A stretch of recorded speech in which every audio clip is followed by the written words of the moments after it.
Hi guys, welcome to Mumbai Training Academy. So guys, நிறைய பேர் என்ன கேட்டுட்டு இருக்கீங்க தொடர்ந்து உங்களுடைய கேள்வியா அப்படின்னு பாத்தீங்கன்னா பிசி ரிசல்ட் எப்போ ஒரு வீடியோ போட்டாலும் அதுக்கு அடியில போயிட்டு பிசி ரிசல்ட் எப்ப சார் வரும் அதை பத்தின அப்டேட் என்ன ஆச்சு சோ அந்த மாதிரி நேற்றுலாம் வந்து ஒரு சில சேனல்ஸ்ல வந்து சொல்லியிருக்காங்க சார் இந்த மாதிரி எலெக்ஷன் கழிச்சு தான் ரிசல்ட் வருமா அந்த மாதிரிலாம் சொல்லியிருக்காங்க. அந்த மாதிரி நிறைய பேர் நிறைய விஷயங்கள் கேட்டுட்டு தான் இருக்கீங்க. சோ அதை பத்தின ஒரு கிளாரிட்டி முதல்ல கொடுத்துடணும்ல. சோ நம்ம சேனல் தரப்புல இருந்து நாங்களும் ஒரு சில விஷயங்களை சொல்றோம். சோ இந்த விஷயங்களை கேட்டதுக்கு அப்புறமா பிசி ரிசல்ட்டை பத்தி கேட்கணுமான்றதை நீங்க முடிவு பண்ணிக்கோ. ஓகேவா, ஃபைனலா. So first election commission of India இப்ப தேர்தல் வரப்போது ஏப்ரல் 19ஆம் தேதி தமிழகத்தில் முதல் கட்டமாக தேர்தல் நடைபெற்று முடிய போகிறது. ஆனா ஜூன் 4ஆம் தேதி தான் வாக்கு எண்ணிக்கை. ஓகேவா, சோ அது மாதிரி எலெக்ஷன் கமிஷன் ஆஃப் இந்தியாவில் ஒரு தேர்தல் நடக்கும் போது தேர்தல் தேதி அறிவித்த பிறகு மோட் ஆஃப் கண்டக்ட் அப்படின்னு சொல்லிட்டு கோட் ஆஃப் கண்டக்ட், அதாவது மாடல் கோட் ஆஃப் கண்டக்ட்னு சொல்லிட்டு எம்சிசி ரிலீஸ் பண்ணுவாங்க. சோ அந்த எம்சிசில என்ன சொல்லிருக்காங்க ஃபர்ஸ்ட் பாயிண்ட் அப்படின்னு பாத்தீங்கன்னா, இதை உனக்கு ஃபர்ஸ்ட் நான் ஷோ பண்ணிடுறேன். டூஸ் அப்படின்னு சொல்லிட்டு அவங்க கொடுத்திருக்கிற இந்த ஒரு பாயிண்ட கவனிங்க. Ongoing programs which actually started in the field before of the announcement of election may continue. அதாவது எலெக்ஷன் தேதி அறிவிப்பதற்கு முன்னாடி நீங்க எதனா ஒரு ப்ரோக்ராம் இனிஷியேட் பண்ணியிருந்தாலோ இல்ல ஏதாச்சும் ஒரு ரெக்ரூட்மெண்ட் ப்ராசஸை இனிஷியேட் பண்ணியிருந்தாலும் அதை நீங்கள் தொடரலாம் அப்படின்னு சொல்லிட்டு தான் அவங்க சொல்லியிருக்காங்க. இதுக்கு மோட் ஆஃப் கண்டக்ட்ல இன்னொரு பாயிண்ட்ல என்ன சொல்லியிருக்காங்கன்னா இந்த இடத்துல தெளிவா மென்ஷன் பண்ணி காமிக்கிறேன்.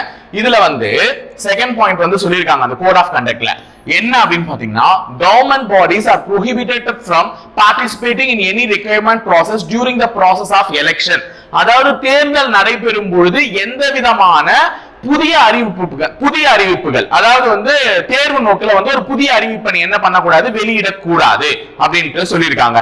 இதுக்காக தான் நம்ம டிஎன்ஏஎஸ்ஆர்பி கூட என்ன பண்ணுச்சு அப்படின்னு பாத்தீங்கன்னா, உனக்கு எஸ்ஐக்கான அனௌன்ஸ்மெண்ட் எப்ப வர்றதா சொல்லிடுச்சு, ஜூன் 2024.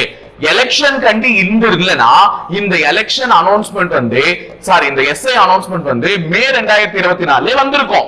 எலெக்ஷன் இருக்கக்கூடிய ஒரு காரணத்தினால புதிய அறிவிப்புகளை வந்து என்ன பண்ணக்கூடாது, எலெக்ஷன் டைம் அதாவது முடிகிற வரையுமே தமிழ்நாடு எலெக்ஷன் முடிஞ்சா இல்லமா ஒட்டுமொத்தமா அந்த 7 கட்ட தேர்தல்களும் முடிஞ்சு வாக்கு எண்ணிக்கை முடிஞ்சு புதிய அரசு பொறுப்பேற்கிற வரையிலுமே நமக்கு வந்து என்ன பண்ணக்கூடாதுன்னு பாத்தீங்கன்னா நோட்டிபிகேஷன் வந்து ரிலீஸ் பண்ணக்கூடாது.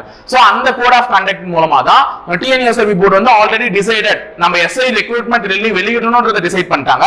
சோ மேலே பண்ணிருக்க வேண்டியது எலெக்ஷன் காரணமா தான் அது எங்க போச்சு, ஜூனுக்கு போச்சு. அவ்வளவுதானே தவிர இந்த புதிய அறிவிப்பாணைகள் தான் இப்போதைக்கு வெளியிடக்கூடாது. ஆனா ஏற்கனவே நடந்து முடிந்த ஒரு தேர்வுகளுடைய முடிவுகளை வெளியிடலாம். அது வந்து கோட் ஆஃப் கண்டக்ட் படி அது வந்து எந்த விதத்திலையும் பாதிக்காது. ஏன்னா இதற்கான வேகன்சி ஏற்கனவே அறிவிக்கப்பட்டது. இதற்கான பணி நியமன ஆணையை இப்ப கொடுக்க கூடாது. ஏன்னா கவர்மெண்ட் பார்ட்டியில இருக்கவங்க, பவர்ல பார்ட்டியில இருக்கவங்க கண்டிப்பா அதை இஷ்யூ பண்ணக்கூடாது. சோ அதாவது வந்து அப்பாயின்மெண்ட் ஆர்டர் நாங்க இஷ்யூ பண்ணக்கூடாது. அதனால எஸ்ஐ செலக்ட் ஆனவங்க எல்லாருமே ஜூனுக்கு அப்புறம் தான் அவங்களுக்கு வந்து என்னன்னு பாத்தீங்கன்னா ட்ரைனிங். சோ அதனால அதெல்லாம் பண்ணக்கூடாதே தவிர தாராளமா எதை பண்ணலாம், ரிசல்ட்டை ரிலீஸ் பண்ணலாம். சோ மேக்ஸிமம் இந்த வீக் போன முறை வந்து பாத்தீங்கன்னா கரெக்டா மார்ச் 29 வந்தது. ஆனா இந்த முறை மார்ச் 29 வந்து குட் ஃப்ரைடே இருக்கு. சோ வர்றதுக்கு பாசிபிலிட்டிஸ் இருக்கலாம், இல்லாமலையும் போகலாம். ஏன்னா அது வந்து லீவ் ஹாலிடே. சோ அதுக்கு முன்னாடி 2 நாள்ல வந்துடலாம், இல்லையா நமக்கு வர்றதுக்கு வாய்ப்புகள் இருக்கு. இது ரெண்டு விஷயம். ஒன்னு டிஎன்பிஎஸ்சியுமே பாத்தீங்கன்னா எந்த விதமான இது இல்லாம முன்னாடி நடந்த துறை தேர்வுகளுக்கான ரிசல்ட் ரிலீஸ் கவுன்சிலிங் டேட்ஸ் எல்லாம் அனௌன்ஸ் பண்ணி அது ஒரு பக்கம் ப்ராசஸ் போயிட்டு தான் இருக்கு. அவங்க பாத்தீங்கன்னா நீங்க குரூப் 2 and 2A இருந்தீங்கன்னா தெரியும், நான் இன்டர்வியூ போஸ்ட்டுக்கு வந்தவங்க கூட வந்து என்ன பண்ணிருப்பாங்க, ஒரு ரீசெண்டா ஒரு லிங்க் அனுப்பிச்சு நீங்க கிளிக் பண்ணுங்க, எஸ் ஆர் நோ கொடுங்க, இந்த இன்டர்வியூ போஸ்ட்டுக்கு பில்லிங் இருக்கா, வில்லிங் இல்லையா, வில்லிங் ஆர் நான் வில்லிங் அப்படின்னு சொல்லிட்டு கேட்டிருந்தாங்க. சோ ஒரு ஏற்கனவே அறிவிக்கப்பட்ட ஒரு தேர்வுகளுக்கு என்ன பண்ணலாம், இப்பொழுது முடிவுகள் வெளியிடலாம், இல்ல அதற்கான ப்ராசஸ் வந்து அவங்க கண்டினியூ பண்ணலாம் இந்த பீரியட்ல. ஆனா புதிதா ஒரு தேர்வை தான் அறிவிக்க கூடாது.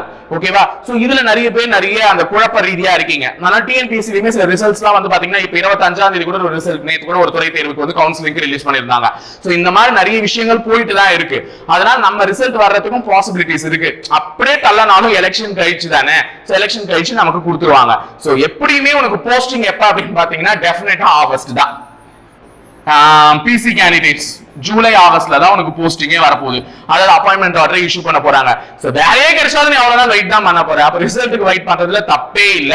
சோ என்ன பொறுத்த வரையும் கண்டிப்பா ரிசல்ட் வெளியேறதுக்கு வாய்ப்பு இருக்கு. சோ இன்னமும் ரிசல்ட் கேட்காம எப்பயுமே அது முடிஞ்சு போன கதை. இதுக்கப்புறம் உன்னால ஏதாச்சும் ஒரு விஷயத்தை மாத்த முடியுமா இந்த கேள்வி கேட்கறது மூலமா? கண்டிப்பா மாத்த முடியாது.